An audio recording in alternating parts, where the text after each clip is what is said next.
Hello, everyone, and thank you for joining us today. My name is Alicia Powell-Gillis, a senior editor at Route 50. It is my great pleasure to welcome you to today's webcast, Cybersmart 2020, Maintaining Cyber Readiness, underwritten by Caresoft and Gigamon.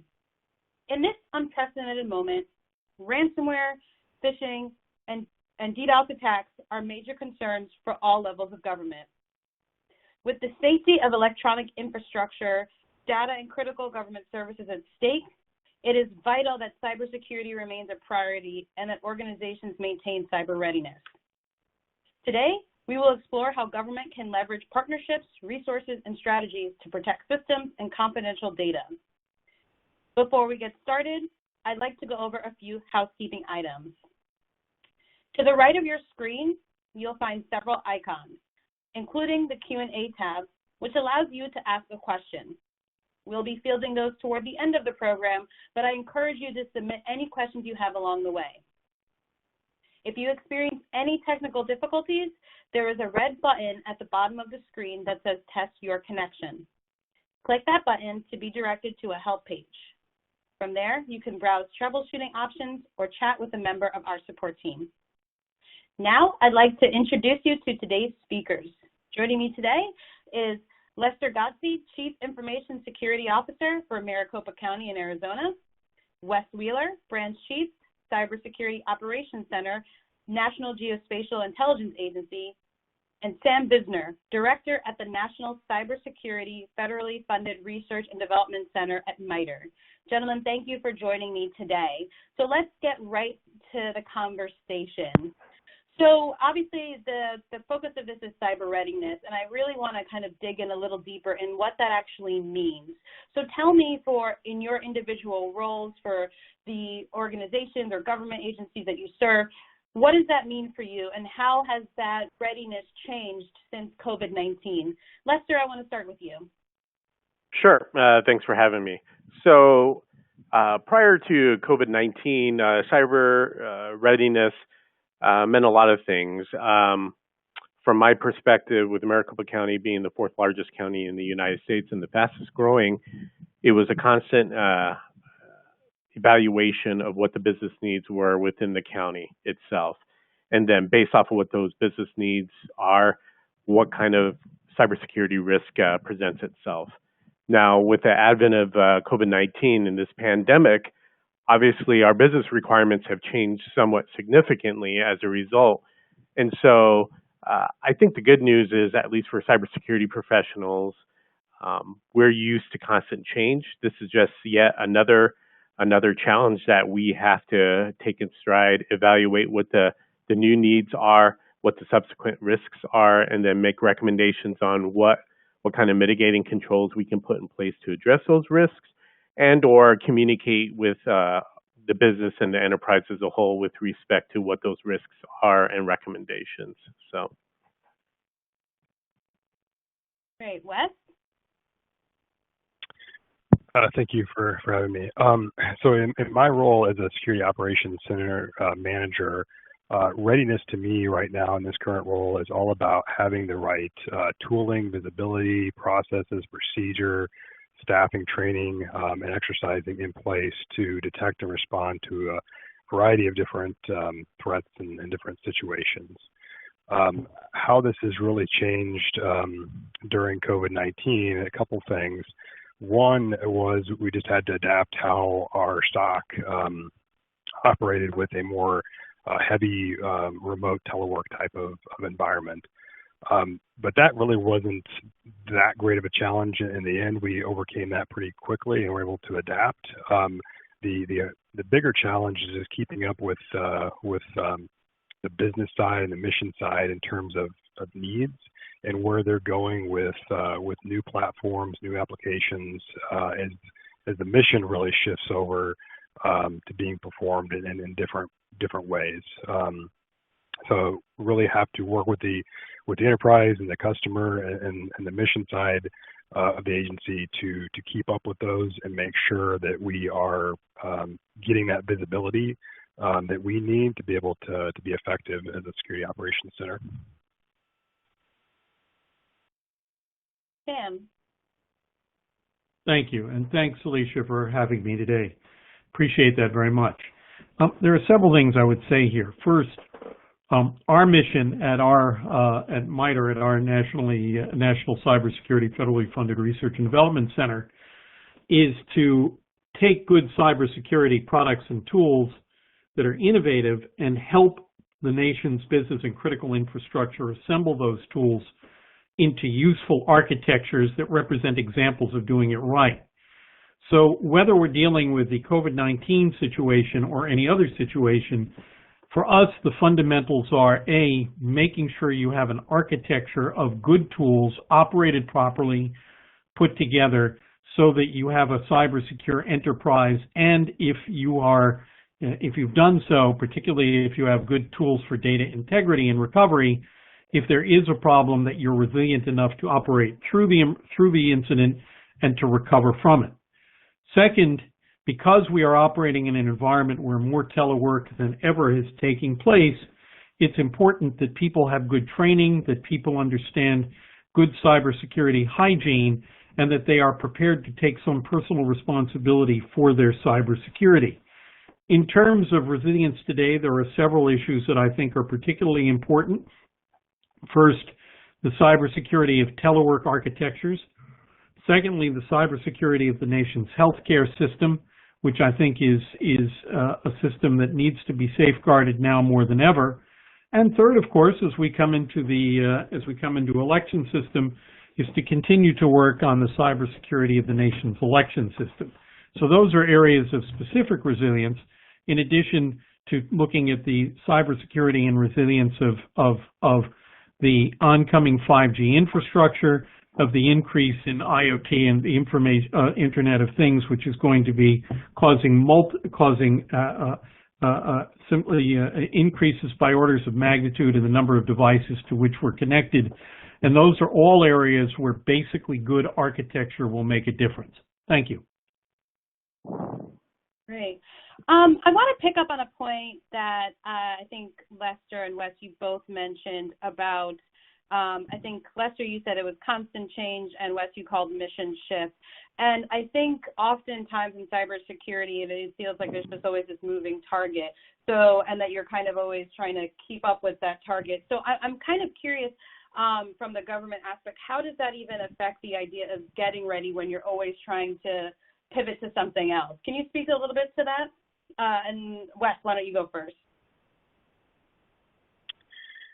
Yeah, well, I think this really gets to, from the business or mission side, really staying connected with where the agency is going from a mission perspective and what the needs are. I mean, shadow IT is definitely a problem out there, and I think this situation definitely presents a case where that could be expanded even further if we're not staying in sync with that. So it does present a challenge in terms of just managing time, resources, and priorities, because there's still, for me, the day-to-day, the operational piece of right now, but continuing to look ahead at where things are going from a bigger picture, and trying to keep up with that, because trying to play catch up a lot of times is very difficult, especially when we're talking about visibility and then having the right architecture in place. Once some of these systems and applications get deployed and going and in use, it can be very hard to fix those problems after the fact.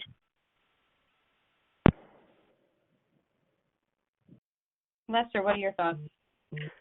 Yeah, so a lot of what Wes said really resonates with me in my role.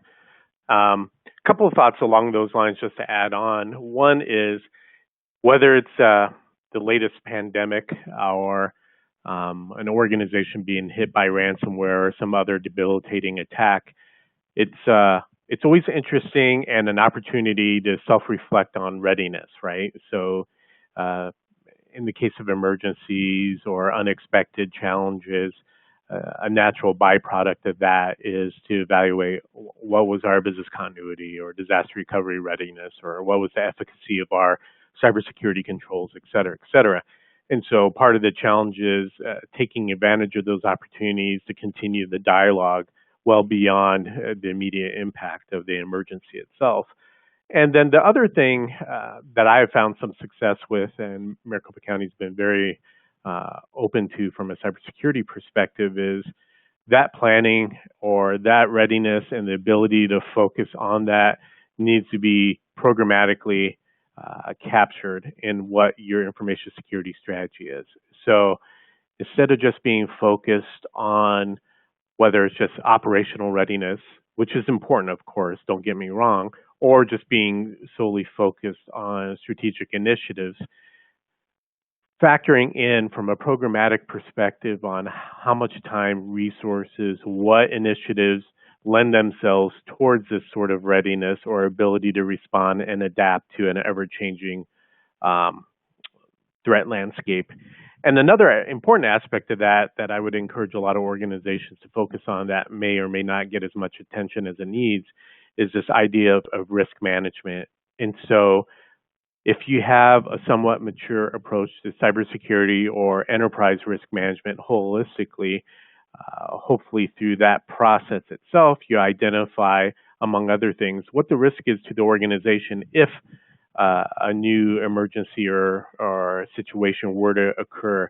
What's your responsiveness? Have you documented? Have you operationalized? Have you tested your operations with respect to how you would respond to these sort of events? And so by having that in place as part of your overarching information security program, I think that better positions organizations to not only respond to these sort of things, but to identify what resources are needed and what the risks are by not being prepared.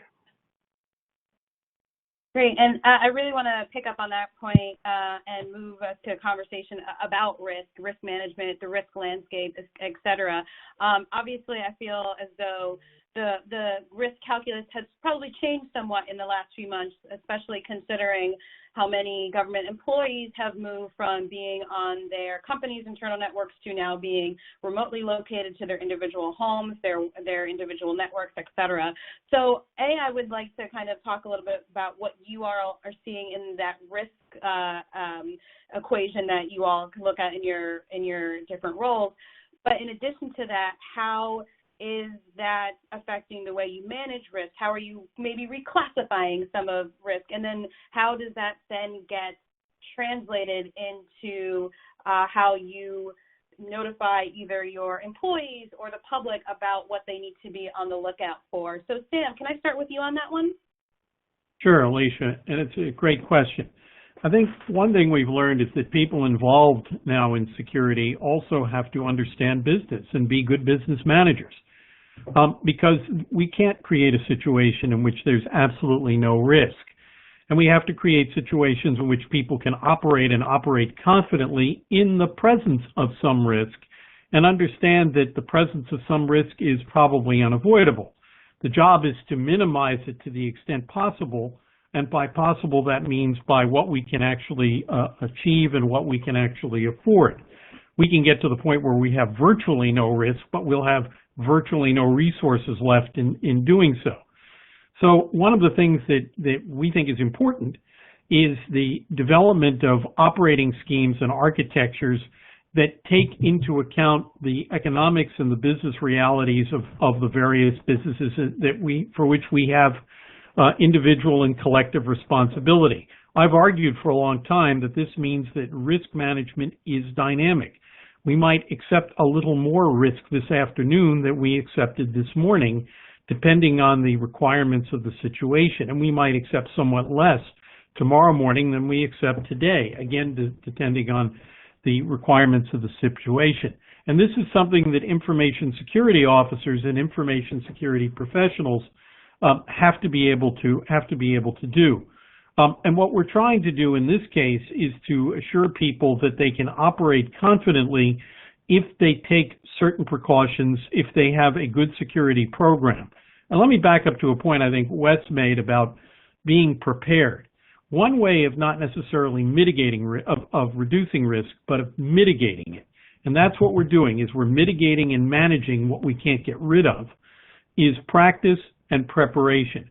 And that includes, by the way, the leadership of an organization understanding what they have to do. They can't delegate the response downward. They have to own that response and take responsibility for it. And that means that they take responsibility for living with some risk and working to mitigate it and offset it in real time. And I think that's what we're going to see increasingly now as we move into a more dynamic world of healthcare, particularly telehealth, where it's not going to be risk-free, but it's risk we can manage, and moving into a world of more telework. And again, it's not without risk, but we've proven it's probably manageable if we prepare ourselves in time. So that's the way I've been looking at it for some time. Great. Wes, what are your thoughts? So I agree with everything that was just said. One thing I'd kind of hit on to kind of take this down a different path maybe is one thing that I am seeing is you bring your own device and personal devices. We've been talking about that for a long time. And we've gotten thrown into this very, very quickly at a very high quantity of users who are now connecting in from all types of different systems and different configurations, different networks. And I think as we have surged to get into this position that we're in where we can continue to work and support mission in a telework environment, we're going to have to come back and do that continual risk assessment and evaluation from a personal device standpoint. We have certainly put out lots of guidance and training for the user base when it comes to securing personal systems and networks, but I think that only goes so far. There's going to have to be additional controls, and we're going to have to, look again at that risk that we're really accepting when we have just such a wide variety of points in which connectivity is being established. And I don't think that we can solve it purely by just recommendations, to the end users. We're going to have to implement some technical controls as well, just to give us that level of assurance that the data and information that's being handled and processed is not going to be compromised. Right. Lester, anything you want to add? Yeah, sure.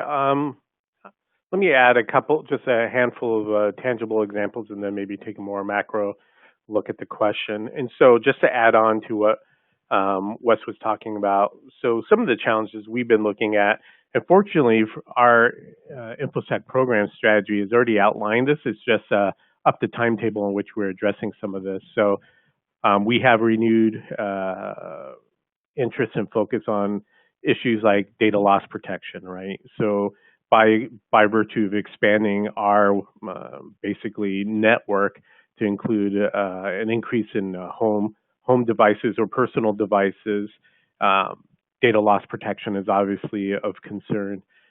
Also, there's been a huge shift, as one might imagine, and I'm sure most organizations are experiencing this, quicker than normal adoption of cloud-based services, which is good. But adoption of these services doesn't necessarily mean that risk is completely transferred to a third party. You just inherit the risk that they already have, whether you're aware of it or not. So those are two interesting challenges we have.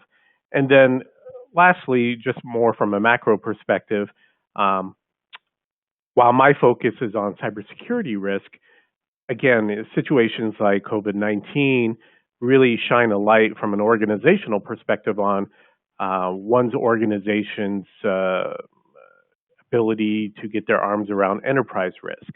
Obviously, cybersecurity plays a huge part of that, but it doesn't exist in a vacuum. There's different parts of the organization that need to get together to get their arms around the holistic risk. So, for example, and oftentimes we in cybersecurity, to Sam's earlier point, need to be good partners with the business units themselves. So whether it's in the case of Maricopa County, sharing information on COVID-19 results. Well, how do we go about doing that? And how do we do so in a way that the level of risk of exposing that data and making some of this information publicly acceptable we can do so at a level that the risk is acceptable and things of that sort. So I would encourage organizations, while our focus is on cybersecurity, to also be cognizant of the fact that that's a portion of overall enterprise risk.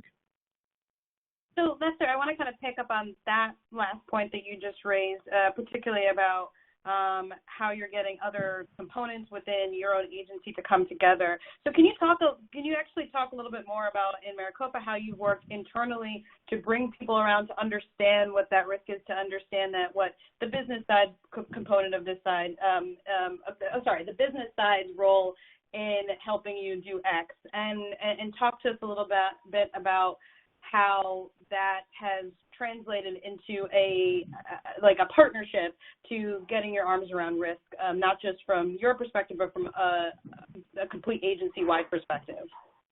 Yeah, sure. Before I jump into that, I would throw this out there in that no two organizations are the same. So regardless, one county to another, for example, might be a completely different animal. And so I would suggest that taking organizational realities, organizational structure, et cetera, is very important in terms of what approach you might take along those lines. In my case, there's a couple ways that we go about doing that. And one is just building the relationships with the department where we're not just a function of information technology, but rather a business partner, to Sam's earlier point. And so that means sharing the contents of what our information security program strategy is and what our roadmap looks like along those lines to help build that relationship where we can have a conversation around risk. Because as you might imagine, oftentimes, I should say, I can't think of a single situation where if you're having a meaningful and substantive conversation around risk, you're probably talking about some pretty sensitive sorts of things that you may not want to have common knowledge. So relationship building is critical along those lines. So that initial outreach is important. And then to build upon that, also identifying the different departments within your organization that have skin in the game as it relates specifically to risk management. So currently right now in Maricopa County, we have a very strong working relationship with our internal audit department, our attorney's office, and risk management department. And so these are some of the key players at an organizational level to help. We all bring something to the table, and in aggregate, it gives us a more holistic view, greater than the sum of the parts, so to speak, on enterprise risk. But every organization is going to be different. So regardless of what sector you are, just knowing the right people. Oftentimes, some of that conversation is centered around building a good working relationship with your CFO. Size in some instances does matter. So smaller organizations, it might be easier to have those conversations, but conversely, you might have people wearing multiple hats, and one of them might be risk, and it's not one that they normally wear. So there's just different nuances and different challenges associated with that. So I'm curious. I'm opening this up also to Wes and Sam to just kind of talk about the relationship building aspect that Lester just brought up, and how you have seen that manifest, whether it's internally to your organization or even maybe with technology partners and vendors that you've been working with. So Sam, how about I turn to you for this to kick us off? Sure. Well, let me answer that question in two parts. So first, our center works with over 100 different companies and has been working through over 200 cooperative research and development agreements to understand both the cybersecurity product market and those in the healthcare industry, the financial services industry, the energy industry, how they have to use it. And we've been at the center of a number of communities of interest that bring together the companies that produce cybersecurity products as well as those who are going to consume them. And this gets these people, this turns these people potentially into partners, and certainly organizations that know each other and can have greater trust and confidence in each other and can exchange with each other information. This is the problem I'm seeing. These are the solutions on which we're working. And by the way, in the United States, there's a pretty healthy ecosystem in the various ISACs, the Information Sharing and Advisory Centers, and ISAOs that do information sharing industry by industry and infrastructure by infrastructure. In terms of things that can be done within an enterprise for information sharing, Alicia, what I would say is this.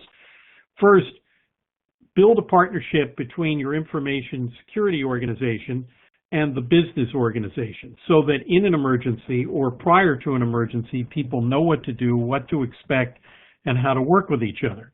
But going back to the business of being a business partner, security and resilience require good planning and investment.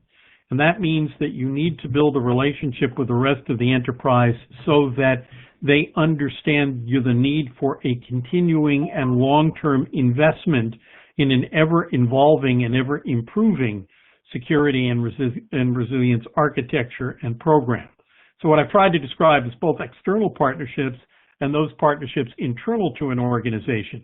And I think this is something that you're going to see that my partners in this discussion are probably going to foot stomp, is the need to build up relationships that allow for continued investment and continued improvement.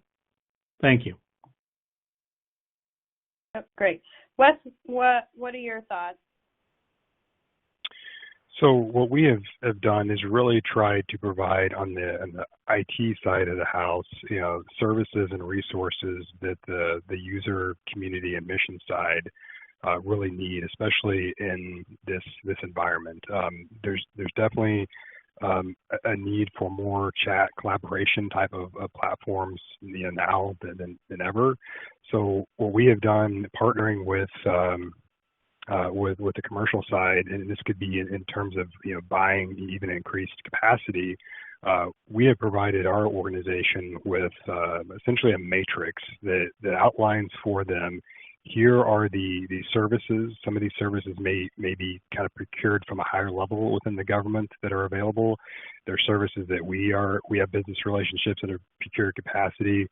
Gives them an idea of what they can use these services for, what data like classification levels they can use these services for, and it really gives them kind of a framework of capabilities to go to where some level of risk assessment has already been done. So we're understanding the needs of the end user and the customer, and we're not leaving it to where they have to go out and try to figure this out on their own. The concept is we've got basically an enterprise menu of different services that have been pre-assessed, pre-purchased to some capacity, and it just makes it much easier for the user community to be using a common set of services, which has helped out dramatically for us. Great, and I want to remind our audience if you have a question, to please go ahead and submit that through Q&A. I do see a few, and we'll get into those in a couple of minutes. I'm curious, and just listening to this conversation and just thinking about even the term readiness, it's like ready for something to occur. And I'm curious to hear from your all's perspective. Wes, I'm going to start with you on this one. It's just, and your matrix kind of made me start thinking about this, is just kind of what are the metrics that you even use to evaluate what your readiness is, and how do you put that together and kind of communicate that outward? So Wes, to you first. Yeah, good question. So I'm going to kind of come from the perspective of my current role. So within Security Operations Center, like we're really looking to measure readiness in terms of getting back to visibility and coverage and understanding our full enterprise environment. Obviously, we can't detect what we don't know about. It's in terms of applications and systems, and we certainly can't initiate incident response. So readiness from my perspective is very much about understanding the full IT architecture, all of the different services that we are delivering and who we're delivering them to, is that, if it's internal or external or both, understanding the architecture, understanding, points of contact, and having a good data flow that we can monitor in real time. Without that, we run the risk of an incident occurring, and we're going to be behind in being able to respond to that, and it could be too late. So from my perspective, readiness is all about onboarding and understanding the full architecture, and also what's coming more strategically too, so we can try to get ahead of things and get those onboarded properly so the Security Operations Center can do its job more effectively. Lester, how are you, what metrics are you using to evaluate readiness? Yeah, so from my perspective, readiness means different things at different levels within information security and the enterprise as a whole. So for example, to build upon what Wes said, so we have 4 primary teams or functions within our security shop. And so we have security operations, assurance, architecture, and governance. And so from a operations perspective, readiness would be, a metric would be, have we reviewed our incident response playbook and updated it at least once this year? Have we exercised that response playbook at least twice in the course of the year? Our assurance might be with respect to metrics around vulnerability assessments, things of that sort. Governance, obviously, we have certain metrics about formal outreach and formal communication and soliciting feedback on our information security program, not only by our IT organization, but in my case, the county as a whole and the various different departments, things of that sort. So readiness runs the gamut along those lines. I would say, specific to the situation that we're currently dealing with this pandemic, this goes back to earlier point with regards to building those business relationships. So I have a good, strong working relationship with the function in our Office of Enterprise Technology that is focused on disaster recovery and business continuity. So a lot of the work that the gentleman does and my team go hand in hand along those lines. So he has responsibility over, and Maricopa County has a continuity of operations plan centered around pandemic planning, for example. So part of our job, and from a readiness perspective, is to make sure that my capabilities on my team for information security align with the other enterprise-related needs from a readiness perspective. So in that context, it's very similar to our earlier conversation around risk management. So from an organizational readiness perspective, we have our specific roles and responsibilities as it pertains to cybersecurity, but how does that roll up into the bigger enterprise needs when it comes to readiness of delivering, in our case, county services?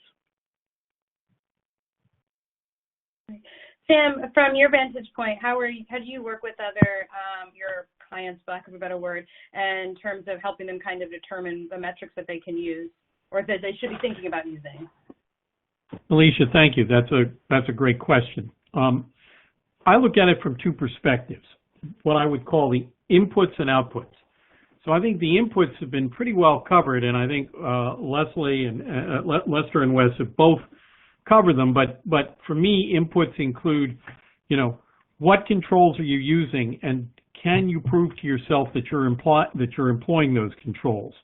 And what are the things that you're doing in terms of exercising, and how recently have you exercised? You can measure that.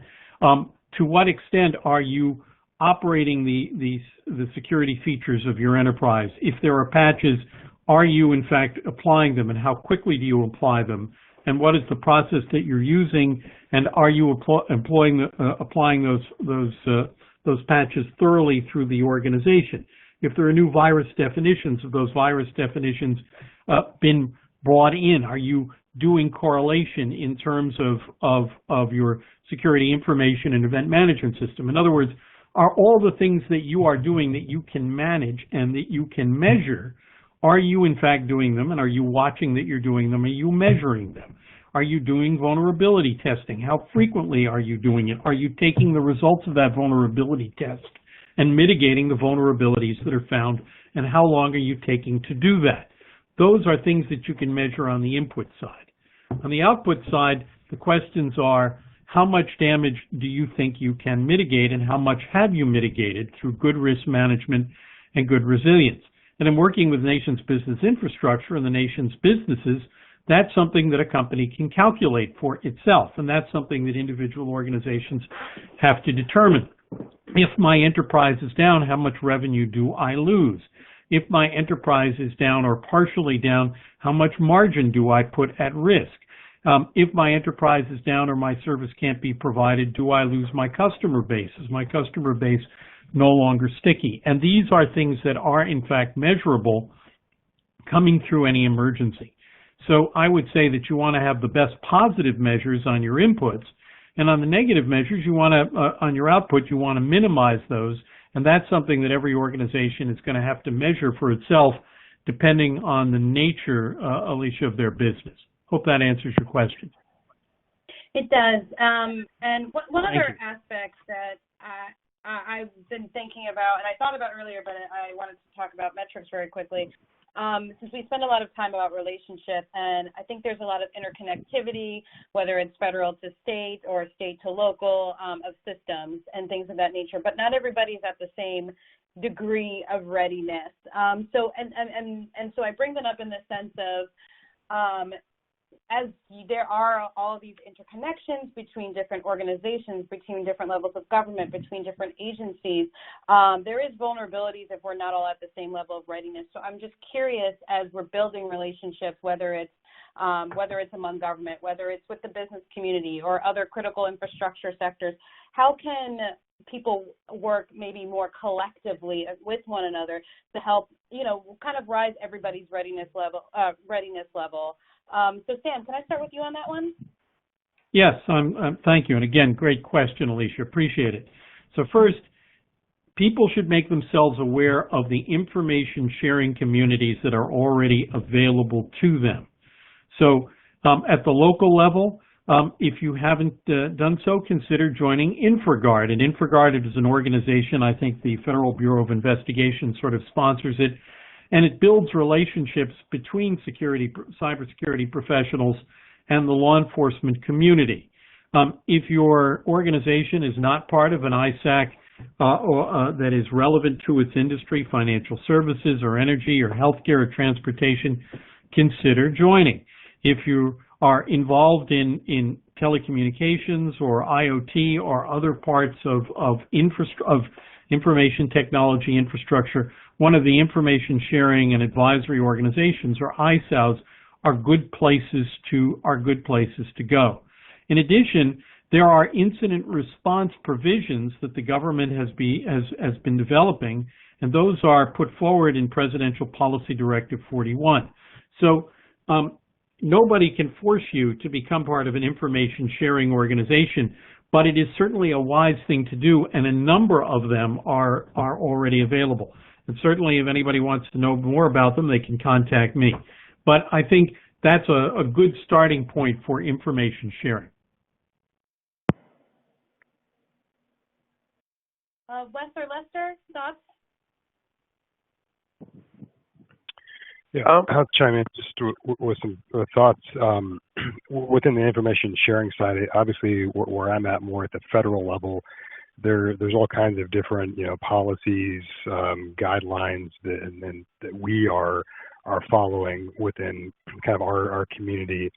But I would encourage, there's lots of great frameworks out there and lots of great guidelines that can be applied and leveraged. I mean, one of the things that I really like to leverage and has gotten wide adoption across government and the private sector is like the MITRE ATT&CK framework.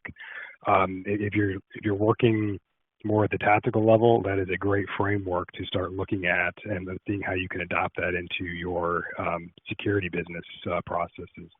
But beyond that, there's a number of great just guidelines and best practices out there that you can take advantage of from MITRE and NIST and other resources. And so to build upon that, this is Lester. So it also depends on the nature of the information that's being shared and how it's being disseminated. So, for example, the ISAOs and the ISACs have been mentioned, which are very good resources. Also, there's local and state organizations as well. So, in the state of Arizona, for example, all the government agencies, so local, county, state level, we meet on a quarterly basis, share information at a high level. Additionally, we have some information sharing protocols in place where we will share IOCs as well, and so that we can, on a more tactical level, like Wes mentioned, we can address that. Lastly, one of the things that I would encourage organizations to do is try to find ways where you could take this information, depending on what the source of the information is. So, MSISAC, for example, has information that they share regularly and frequently in terms of IOCs and things of that sort. One of the things that Maricopa County is exploring is we are in a pilot with Johns Hopkins laboratories and a number of other agencies on automating the ingestion of threat information, so we can, in more real time as opposed to manually, take that threat intel and automate the ingestion within our respective organizations. So whether that means potentially blacklisting based off of a high fidelity of threat information, blacklisting IP addresses or domain names or things of that sort. So there's different levels of information sharing that do occur and should occur, and I would encourage organizations to evaluate all of them based off of what your needs are. So with the remaining few moments that we have, I'm going to go ahead to the audience questions that we received. So first up, and Lester, I'm probably going to throw this to you and Sam. In light of the pandemic, what are the most prevalent cybersecurity risks with regard to election infrastructure? So Lester, thoughts? So yeah, that's a real interesting one. So it's usual, right? No. Yeah, and I know Sam had mentioned that previously as well, the election cycle and some of the risks associated with that. From my perspective, one of the biggest things, and honestly, we saw this back in the 2018 election cycle, was misinformation. And so obviously we're concerned about all aspects of the election cycle and the potential risks, right? So your normal phishing, spear phishing, business email compromise obviously is still high. But what a lot of organizations don't think about is the use of social media to spread misinformation. So examples of, oh, this polling place is closed and not available, or things of that sort. And so that's one of the areas for sure that we are taking into consideration and keeping our eyes out on. Yeah, this is Sam. Let me echo that. The election ecosystem is complicated. It includes voting machines, tabulation machines, election night reporting systems, e-poll books, voter registration systems, social media, and other components. Several of these, I think, need as much attention as we can give them. One certainly is social media. MITRE's been working on a tool called Squint, or Social See Something, Say Something, that allows for screen capture on a smartphone or tablet of suspect information, such as a report that says, hey, there's COVID-19 at all these sites, but if you're over 60, you can go home and request an absentee ballot. Well, you can't do that on election day. And oh, by the way, the report that there was virus at these sites in real time during a primary or an election is also bogus. That could be an attempt to suppress a vote. So a tool like Squint allows you to capture these things and get a quick readout as to whether or not this information really does require a response by state or local officials. Another area in which we've been working is the cybersecurity of voter registration databases.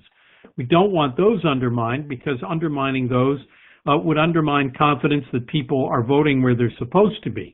And so far that, it's been very important in this country that we maintain as much confidence as we can in the voting system, including who's supposed to vote where.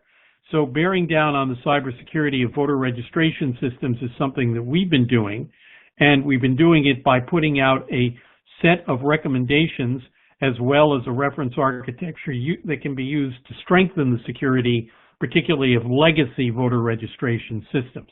There are other components of the ecosystem about which cybersecurity to which cybersecurity should be employed, but those are two in particular that I believe where we can do a lot right now, and if we do, it will certainly benefit us. Thank you.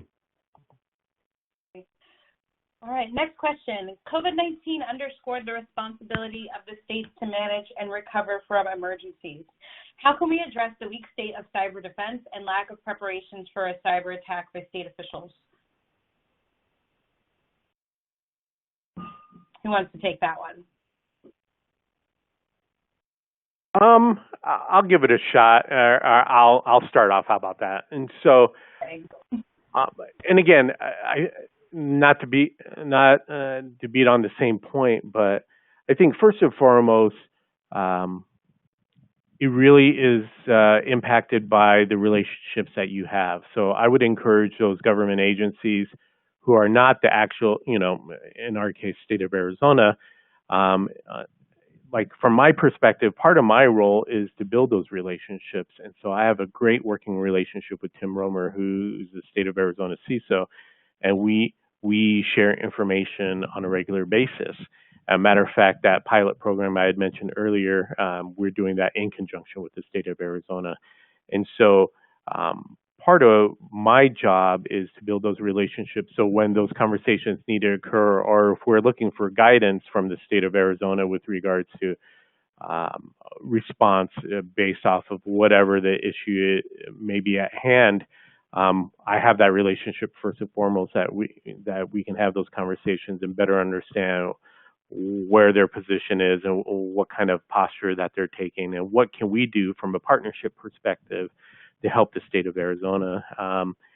So I think it's important to recognize that while in a lot of instances these sort of responses are facilitated at a state level and appropriately so, that we all have a collective role and responsibility. So in the case of COVID-19, Maricopa County has partnered and worked at multiple levels, not just from a cybersecurity perspective, but from a health services perspective and just overall social services perspective with regards to partnering with the respective state agencies to ensure that we're doing what's best for our residents and the community at large.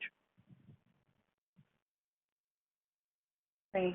And just going to ask this question really quick because it's the last one that we have. So Zoom meetings and webinars are becoming more popular in many areas of the educational institutions. How can we protect ourselves from being hacked while we are meeting via Zoom? This is Sam. Let me start the answer to that. And the first is people need training on how to use these tools. Most telework tools have security features. However, not everybody understands how to use them, and we've all essentially had to rush headlong into a new kind of business environment.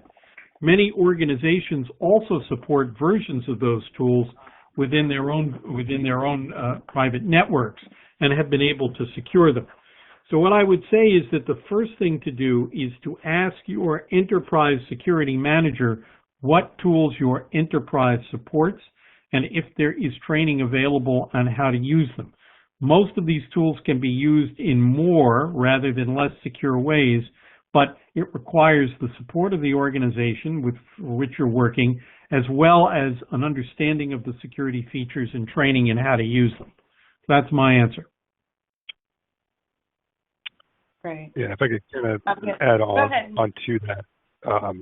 The matrix I was talking about earlier really gets into that, like where a lot of these platforms do have different security features and options depending on kind of what your licensing or your business agreement is with the company. So I would definitely be asking to to have that looked at in terms of what is the service level and the hosting arrangement of these different services,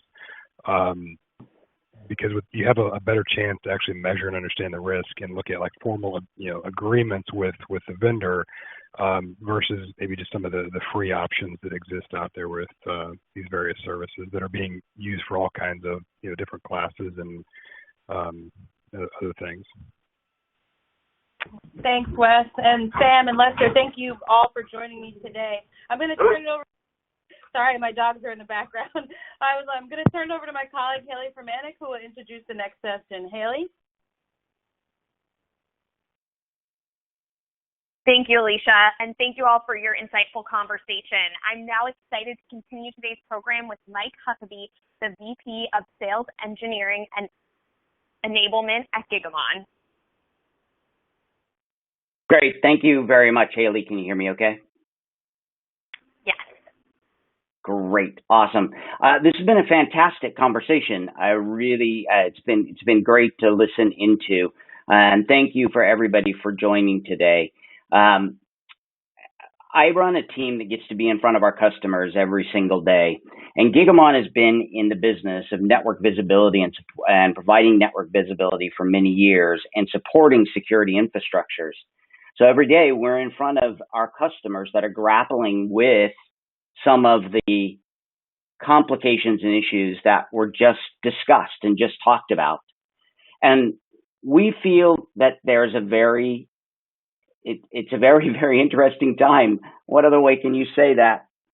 And that we're really at a crossroads in security. And many of the conversations we have center around customers thinking about the paradigm, the platform of zero trust, and what that means to their future of security and their future of how they're planning their security infrastructure. But I want to point out one thing to everybody. One of our executives was at a meeting just recently with a customer, and this kind of bold statement came out in the middle of that. The next 5 years of your digital transformation will happen in the next 5 weeks. And we've been in the middle of being forced to think differently about how we work. And most of the time, from a digital transformation perspective of how we use digital technology to promote our government, the way we work with our constituents, with the citizens of this country, we've thought of that as a plan, a multi-year plan. But because of COVID and because so many people now had to stay home, we're having to be forced to move much more quickly. Just a few months ago, we may have had a third of our people working from home, and now we're at 100% of people working from home. That idea of how we take what we're learning I just counted, I've been working from home almost 80 days now. In that amount of time, how we are going into the future and how we're going to thrive, at Gigamon, we've termed this the new tomorrow. And for us, this new tomorrow is going to be complex. If you just think about the applications that have popped up, everybody who knows about Zoom now, the applications that you're having to deliver really, really quickly to people within your organization, within your department, to be able to stay connected and keep working, those things are happening very, very quickly, and it's creating more complexity in the environment. And we're constantly thinking about those two things. How are we performing well? Can people access? Can people do their jobs? And is it secure? Is it functioning in a way that we know that we're not going to be compromised? Because of this is where we start thinking of that idea of zero trust as being a way of building our security into the future. Before I kind of go into that, I want to kind of address this zero trust paradigm and kind of lay out for anybody who's maybe not familiar some of the basic premises of what we mean when we talk about zero trust. One, and I'm sorry, this is more enterprise-centric as opposed to, at least my content here, as opposed to public sector kind of, but still the idea should be exactly relatable, which is inside of our private networks can no longer be considered an implicit trust zone. Walking through the front door and showing your badge to the front desk person and then going through the doors into your desk, that front desk allowed once you've gone through the front desk doesn't mean that you're trusted. Not in a network anymore. We have to be able to continually monitor that. And the devices that we have may not be owned, may not even be configured by enterprises, and we have to deal with that. And so nothing can be inherently trusted that comes into the network in whatever way, because some of the resources that we're using are not owned by enterprise or on the enterprise infrastructure. And many of our users are no longer on the dedicated network, but are coming in remote ways. So because of these kind of concepts, we have to be able to address our security with this idea of we really can't trust where things are coming from in the same way that we have in the past. Now, Zero Trust has a few pillars around how it's been built out. And again, for those that are not familiar, it's really been focused at putting security focused at the data and making sure that your access to the data is controlled. So that's where the main focus has been. But in current thinking, many analysts are also pulling into those two main pillars of data and access control is also around monitoring. And we've talked about it a little bit in the session before, how important the monitoring and view of everything that's going on, continuously understanding, is the access to the data and is the security of the data, is it what assured in the way that we expected it to? I'm going to give 3 really quick points around areas to concentrate then when you get into a zero trust mode of thinking. The first is knowing, we talk as security professionals, we talk about attack surface. Working from home, with the proliferation of the way that we are working today, our attack surface over a matter of weeks has expanded even greater than it has been over the last few years. And VPN usage has also been on the rise. To be able to effectively do detection and response, you need real-time access wherever you're at across the network. You need to be able to see and monitor continually what's going on. So the first area of focus around this zero trust paradigm is visibility, complete and total visibility. The second part, we're in a world where there's a lot of encrypted data and a lot of bad actors hide in the encrypted tunnels. Visibility into that is key for security teams. We've done this in a very ad hoc way in the past, finding ways to centralize how people are coming into our environments and then being able to manage that encrypted traffic, either being able to discern what the behaviors of encrypted traffic so that we understand if it might be suspect or not, and then where appropriate, also decrypting and encrypting and re-encrypting the traffic to make sure that what is being transferred is what we expect it to be able to. So focusing at a centralized viewpoint of decryption is another area. And the third area, when we think about the entire zero trust model, is concept here of context. How can I get as much context in my environment that makes sense for my security teams? So I'm getting from my traditional SIEM, security information and event management platforms, events that are happening, but how can I add context around that so that my security teams can act faster? Can I take metadata off of the network wire? Can I look for user information in other places, in databases and other places that I can pull into my SIEM to be able to get a better and more holistic picture so that my security teams have a better idea of where to focus and how to focus?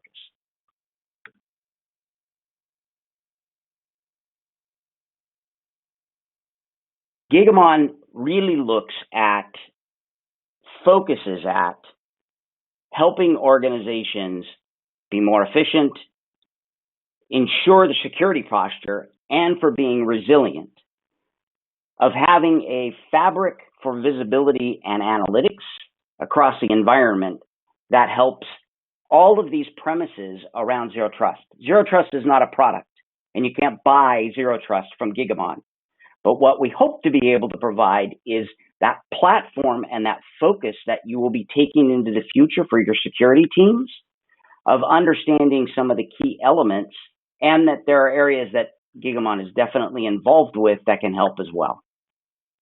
So thank you very much. The quick whirlwind through that concept of Zero Trust. Always happy to be available to answer any questions offline around those concepts as well. So thank you very much for your time. Excellent. Thanks so much, Mike. And with that, we've reached the end of our program. Once again, I want to thank all of our speakers for joining us today, and thank you, our audience, for tuning in. This event today would not be possible without the support of our founding underwriter, Karasoft, and all of those who supported today's event. I also want to extend a special thanks to today's presenting underwriter, Gigamon. This full webcast has been recorded and will be sent to you by the end of the week. Keep a watch out for it in your email and be sure to share the conversation with your colleagues. Thank you again, and we hope you all stay safe and healthy. Have a great day.